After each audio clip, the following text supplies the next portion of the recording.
दोस्तों नमस्कार। हमारे एपीए पाम एनालिसिस चैनल में आपका स्वागत है। अगर आप हस्तरेखा ज्योतिष जैसी विद्याओं से अपने करियर के बारे में जानना चाहते हैं तो ये विद्याएं आपको बताती है आपकी स्ट्रेंथ के बारे में, वो कौन सा फील्ड है जहां पे आप बेस्ट परफॉर्म कर सकते हो उसके बारे में, और फिर आप उस हिसाब से और आज के समय स्थिति के हिसाब से आप अपने करियर का डिज़ाइन करते हो। आज हम बात करेंगे बिजनेस के बारे में। एक अच्छा व्यापारी बनने के लिए हमारी हाथों में वो कौन सा चिन्ह होती है, रेखाएं कैसी होती है जो हमें बताती है कि आप एक अच्छा व्यापारी बन सकते हैं।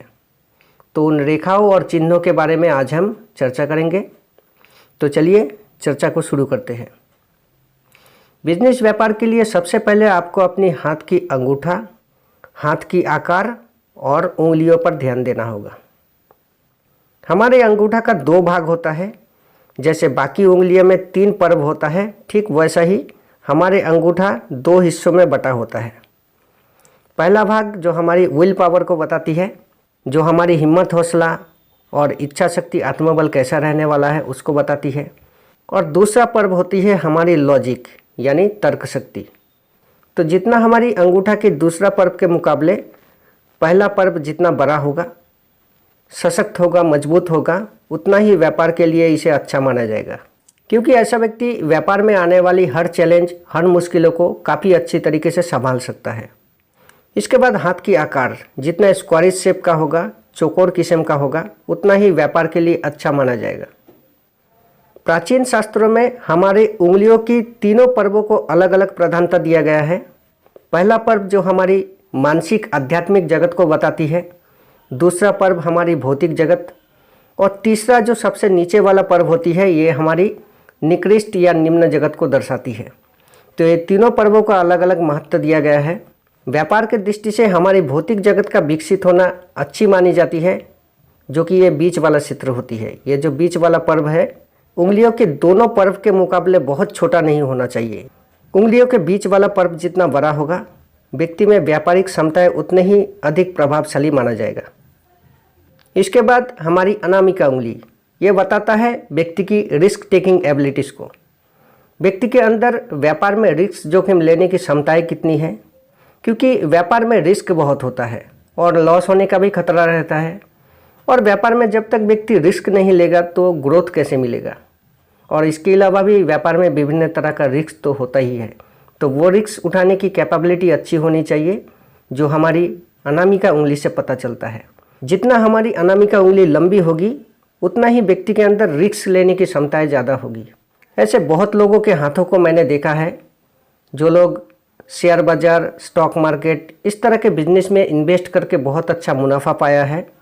उनके भी हाथों में मैंने अनामिका उंगली के लंबाई को लगभग मध्यमा उंगली के बराबर जितना पाया है। तो अगर आप इस अनामिका उंगली की लंबाई को समझना चाहते हैं तो तर्जनी उंगली के साथ मेजर करके देख सकते हैं।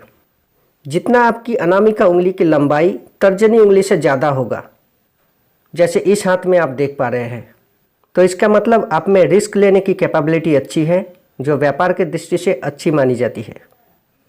इसके बाद हमारी छोटी वाली उंगली, कनिष्ठा उंगली, ये हमारे business sense, calculation, paper work, हिसाब किताब, ये सारे स्थिति को बताती है।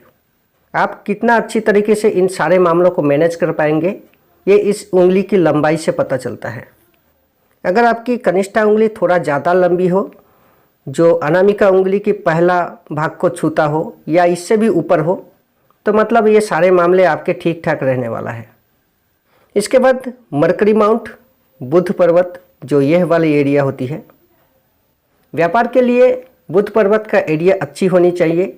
बुध पर्वत का एरिया जितना बड़ा होगा, उभरा हुआ होगा, यानी ऊपर की तरफ फुला हुआ होगा, उतना ही व्यापार के लिए अच्छा माना जाएगा। और इसी के साथ अगर इस पर्वत पर कोई शुभ चिन्ह हो, जैसे फिश का साइन होता है, फिश का साइन, त्रिकोण का साइन, ट्रायंगल, और स्क्वायर का साइन होता है, तो ये सारे शुभ चिन्ह होती है। ये व्यापार में बहुत अधिक सफलता का सूचक होता है। लेकिन अगर शुभ चिन्हों के बजाय कोई अशुभ चिन्ह हो, जैसे क्रॉस का निशान होता है, तिल का साइन होता है, दीप का निशान या ग्रिल का साइन बन जाए, ये सब अशुभ लक्षण होता है, जो व्यापार के लिए बिल्कुल भी अच्छा नहीं माना जाता। ये व्यापार में लॉस हानि का संकेत देता है। इवन इस तरह का चिन्ह इस उंगली पर भी दिखाई दे तो इसे अशुभ माना जाएगा, और अगर यहाँ पर अगर शुभ चिन्ह हो तो ये ज़्यादा अच्छा होगा। इसके बाद हम रेखाओं की बात करते हैं। यदि हाथ में हृदय रेखा, ये वाली रेखा अगर गुरु पर्वत पर जाकर समाप्त होती है, तर्जनी उंगली के बिल्कुल नीचे, तो ये व्यक्ति को बहुत आदर्शवादी बना देता है, जो व्यापार के लिए बिल्कुल भी अच्छा नहीं माना जाता। और अगर हृदय रेखा शनि पर्वत पर जाकर समाप्त होता हो, ये जो मध्यमा उंगली के बिल्कुल नीचे, तो ये व्यक्ति को बहुत स्वार्थी भी बना देता है। तो व्यापार में ज़्यादा स्वार्थी होना भी ठीक नहीं होगा। इसलिए अगर हृदय रेखा इन दोनों उंगलियों के बीच में जाकर समाप्त होता हो तो इसे ज़्यादा अच्छा माना जाएगा। वैसे व्यापार का संबंध शनि से होता है, क्योंकि कुंडली में भी देखा जाए तो शनि कर्मेश लाभेश का स्वामी बनते हैं। तो हृदय रेखा इन दोनों उंगली के बीच में होना या शनि पर्वत पर होना, ये दोनों ही को ही व्यापार के लिए अच्छा माना जाएगा। इसके बाद हाथ में मस्तिष्क रेखा, यह वाली रेखा, मस्तिष्क रेखा जितना सीधी होगी व्यापार के लिए उतना ही अच्छा माना जाएगा। मस्तिष्क रेखा जितना नीचे झुकेगा चंद्र पर्वत की तरफ, उतना ही व्यक्ति कल्पनाशील होगा, ख्यालों में खोया हुआ व्यक्ति होगा।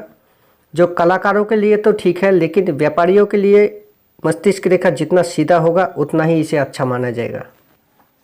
इसके बाद हाथ की बुध रेखा, यह वाली रेखा, जिसे व्यापार की रेखा और स्वास्थ्य रेखा भी कहा जाता है, क्योंकि ये रेखा हमारी स्वास्थ्य और व्यापार दोनों के साथ संबंध रखता है। व्यापार के दृष्टि से इस रेखा का हाथ में होना ज़्यादा अच्छा माना जाता है। वैसे बुध पर्वत का स्थिति अच्छा हो तो भी होता है, पर इस रेखा का हाथ में होना व्यापारियों के लिए बहुत अच्छा चिन्ह होता है। इसके अलावा अगर हाथ में ट्रायंगल बन रहा हो, जिसे आय इनकम का घर या धन त्रिकोण और मनी ट्रायंगल भी कहा जाता है, ये त्रिकोण बनता है 3 रेखाओं के मिलने से। जैसे यहाँ ये हमारी मस्तिष्क रेखा होती है, ये जो बीच वाली रेखा, और ये हमारी बुध की रेखा, और एक होती है हमारी भाग्य रेखा। ये तीनों रेखा मिलकर यहाँ पर एक त्रिकोण बनाता है, जो व्यापार के हिसाब से बहुत अच्छा चिन्ह माना जाता है। ये सब के अलावा कुछ और भी चिन्ह होता है जो व्यापार के लिए बहुत अच्छी मानी जाती है। जैसे भाग्य रेखा, इस भाग्य रेखा से अगर कोई शाख निकलकर बुध पर्वत पर चली जाए तो ये भी व्यापार के लिए बहुत अच्छी साइन है। या अगर मस्तिष्क रेखा से भी कोई शाख निकलकर बुध पर्वत की तरफ जाती हो तो ये भी व्यापार के लिए बहुत अच्छा साइन होता है। कनिष्ठा उंगली हल्की सी बाहर के तरफ हो, यानी अनामिका उंगली और कनिष्ठा उंगली ये दोनों के बीच में थोड़ा सा गैप हो, तो भी होता है कि ऐसा व्यक्ति खुद के बलबूते स्वतंत्र रूप से कुछ करना चाहता है, तो ये भी व्यापार के लिए अच्छी साइन है। मस्तिष्क रेखा शुरुआती में जीवन रेखा के साथ कम जुड़ा हो या इन दोनों के बीच में हल्का सा गैप हो, तो भी ऐसा व्यक्ति स्वतंत्र सोच रखता है, किसी के अंडर में काम करना नहीं चाहता, ये खुद का व्यापार या खुद का काम ही करना चाहता है, तो इसे भी व्यापार के लिए अच्छा चिन्ह के हिसाब से जोड़ के देख सकते हैं। तो ये सारे रेखाएं और चिन्ह व्यापार के लिए हाथ में देखा जाता है। आशा करता हूँ ये जानकारी अच्छा लगा होगा। अगर अच्छा लगे तो वीडियो को लाइक करें, और अगर हमारे चैनल में नए हैं तो कृपया इस चैनल को भी सब्सक्राइब करें और नोटिफिकेशन बेल को दबाएं, ताकि आने वाले नई वीडियो की जानकारी आप तक पहुँच सके। तो आज के इस वीडियो में बस इतना ही। धन्यवाद।